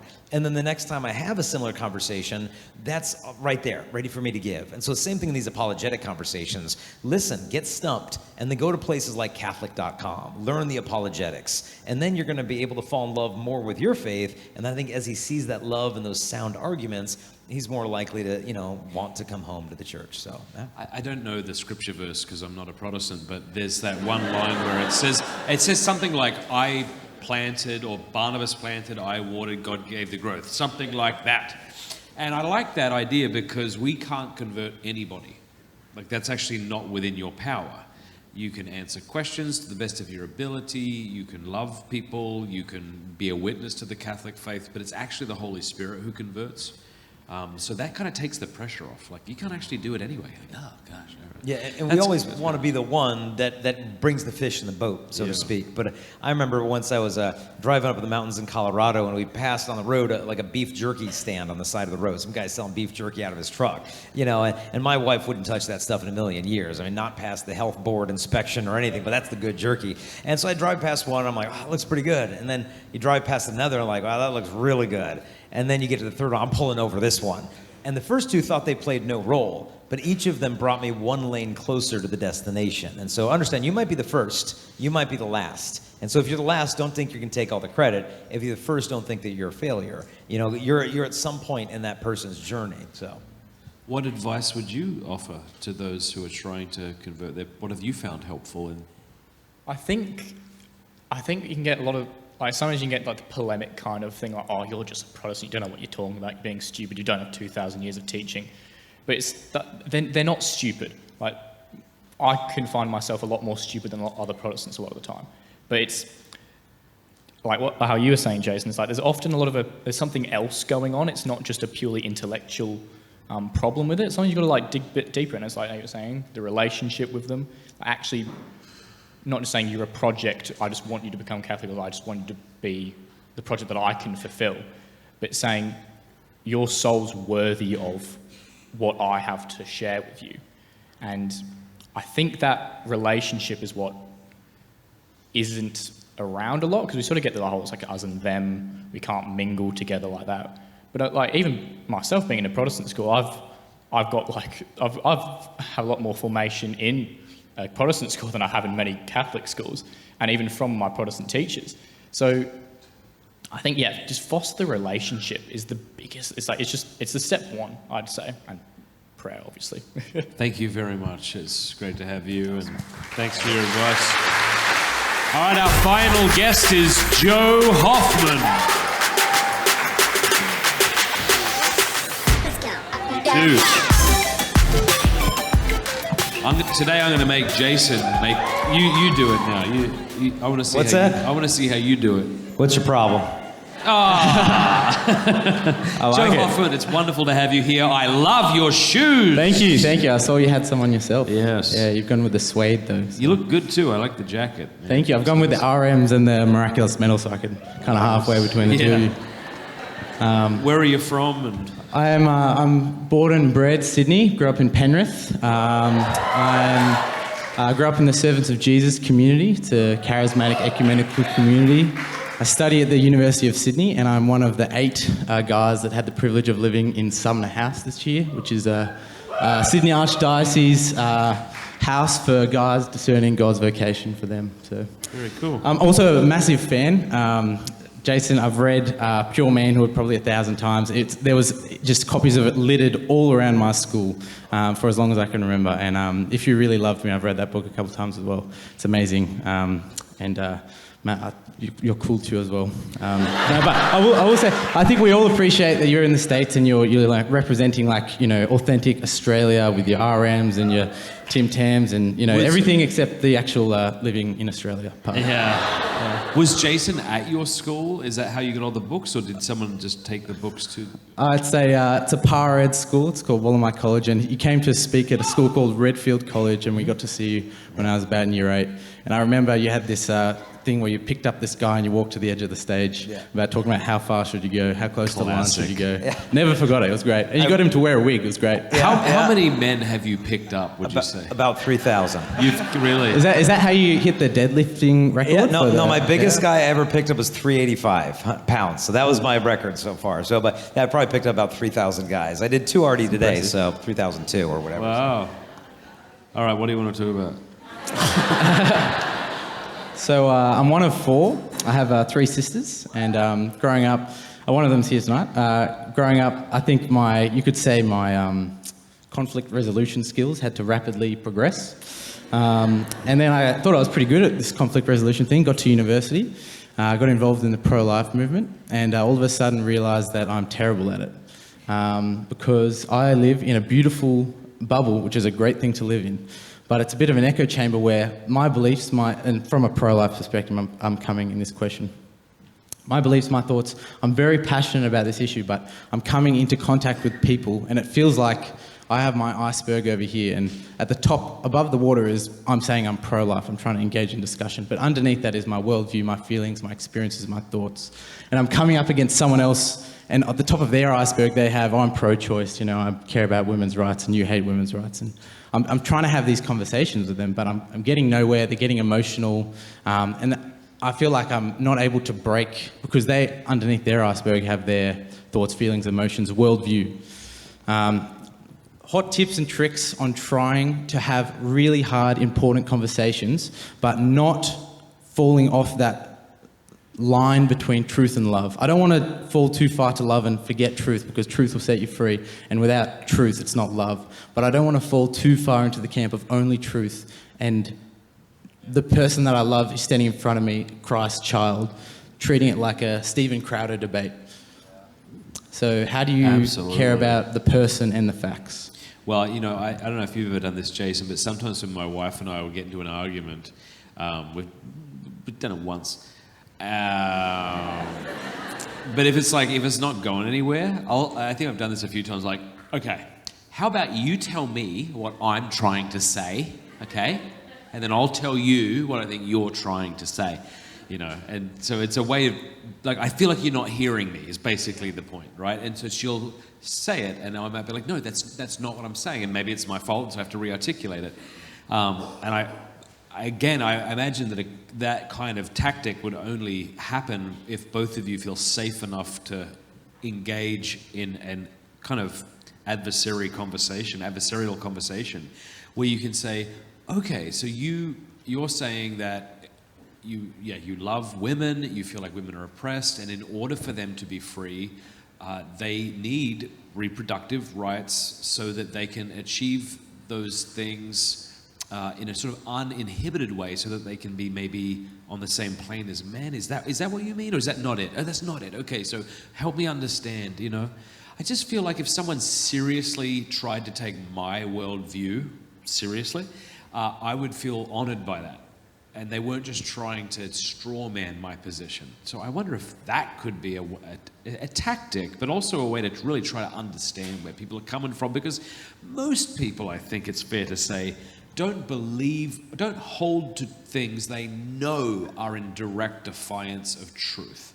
I think most of us believe things, we may not have great reasons to believe them, but we have some reasons, and we can usually sympathize where people are coming from. Okay, yeah, I can see why you might think that. And I wonder if in a meeting with somebody, if you just in your mind decided, I'm not even going to put forth my opinion unless I feel morally obligated to, but in this conversation, all I'm going to do is just try to understand where they're coming from and see if I can say that back to them in a way that they're like, yes. You go, okay, cool, thank you for explaining that to me. Because I think when we feel heard, we're a lot more open to hearing. Yeah. I did a talk, last night on gender, and that's obviously a very similar volatile issue with very polar viewpoints. And people often ask me, okay, if I get an opportunity to talk to someone like that, what's the one thing I should say? Like, what's that silver bullet that I can kind of shoot at them? I said, okay, what we're trying to do is I want you to have a conversation with them so that when they walk away from you, they feel, wow, that person really listened to me. I felt heard by the church, perhaps for the first time in my life. That we so often think of terms of, okay, what's that thing I gotta say? What's that perfect argument, that line of reasoning that's gonna get them to make that U-turn, when many times it's the experience of being perplexed, of wait a minute, I've always thought that like those, Catholic, transphobic people just hated me, but like, that person actually cared what I had to say. Like Matt said, that reflexive listening, that we're actually bouncing back to them what they just said. And so you don't need to win the argument at the end of the day. If you can get them to walk away feeling the church has ears and they actually care what I have to say, and I have someone actually listening to me, they're so much more likely to come back to you and have that conversation, to go a little bit deeper. Because in the end, you could argue with someone who's pro-choice till they're blue in the face and feel like I just got nowhere and just be done with that. I'm like, man, I was like a half hour of just arguing and I'm just agitated and I feel like neither one of us budged an inch. But understand, sometimes people can put up walls so high, you have to go up to heaven to get over it. And what that means is prayer, fasting, intercession. And we're also focused on do. How do I break down that wall? You might not be able to, but you can make it rain on the other side with some intercession that might bear fruit with healing in a month or a year or two from now. And so just make sure, I've had these conversations and they just feel so agitating and frustrated because you're like, why can't they see the truth? And it's so clear and we just got nowhere. Try to just invest a little bit more time making them feel heard. And I think a lot of times that can go a long way to open hearts. It was like 2 nights ago. I don't know if the fella's here now. You can go, woo, if you were. Well, no, you don't know yet, so stop it. He came up to me. He's an RCIA. Delayed reaction. This guy came up to me and he said, hey, you don't know me, but I came to your talk in Brisbane a couple of years ago, and I was an atheist, and I had my hand up and I was kind of objecting to some of the things you were saying, and I just want you to know that I'm a Catholic now. And it wasn't because of the brilliant things I said. I'd like to think it was, but I don't think it was. But to your point that I really don't know. It might seem like there's no way this person will ever change their mind, like this fella. But like, let's say I was a jerk to this guy, and then he changed his mind. It's like, I don't want to be like that. Like, I would much rather him say to me, you were really kind to me, even though I was kind of being aggressive, And so I want to, What do you think?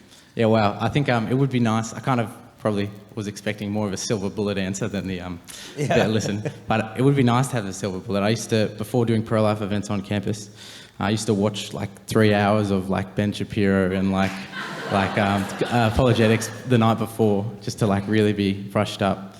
But I think you're absolutely right. I think probably the next thing I'd say, sorry. There's a real quick statement. Yeah. Jimmy Aiken once told me, I love it. He says, "He who is convinced against his will is of the same opinion still." In other words, you can argue someone and show them why they're wrong, and maybe they'll have to kind of give in. But if they really haven't, if they just feel bludgeoned, then they're not going to change their mind. Yeah. And a lot of these things, especially on the pro-life thing, they can be so deeply personal and sensitive. I mean, you could be having a debate with somebody, and what you don't know is that that person was actually sexually abused when she was 16, and she actually got pregnant. Yeah. And she did have an abortion. Yeah. And her life would have been very different if she had that baby. And she feels like if she were to have had that child, it would have been like almost endorsing the rape and let in the wounds, the depth that you're dealing with. And you're thinking, okay, what's the silver bullet argument? It's just like, this person just needs tenderness and love and understanding. And she's not going to be vulnerable enough with me to disclose the full story of what she's been through. I remember being at the March for Life in Canada, and we were just marching down the street after the talk, and there was a woman standing in the street corner howling and screaming at the protesters from the depths of her being. And it was like a sound like I'd never heard before. And it was just like, it's very clearly a post-abortive woman just crying out from the depths of her soul with these wounds and just throwing the anger that she couldn't process towards herself or to maybe what someone had done to her. And so she just projected that onto the pro-lifers. And so we could be dealing with so much more than just give me a really good pro-life argument and I'm going to join the camp. Yeah, 100%. I would say that, especially in these pro-life discussions, between love and truth, like if you had to pick one, probably lean towards love, especially because of that. And I think I realized that maybe I was going into it with the objective of, I did debating in high school, like this is going to be fun, you know. And I think if you're enjoying it, maybe doing it slightly wrong. It should be like a chore to really try and get into that compassionate mindset when you're talking to these people. Yeah, I think what you mean, though, is it's not love and truth that you want to put in opposition. I think what you mean is like truth and politeness, right? Because love without truth isn't love. Yeah. And truth without love is just harshness or something. It's love and truth have to always go together. But maybe what you mean is, you know, I want to say the truth even if it's impolite, and that is, I think there is some virtue in that. But yeah, and honestly, I think we have enough culture warriors right now that are very intelligent, that can articulate things very well, but have no clue how to listen. I think we've got enough of those. Just the speakers, not listeners. What are you talking about? No. I mean, but it's just that's why God gave us twice as many ears as mouths. So, thanks, brother. Thank you.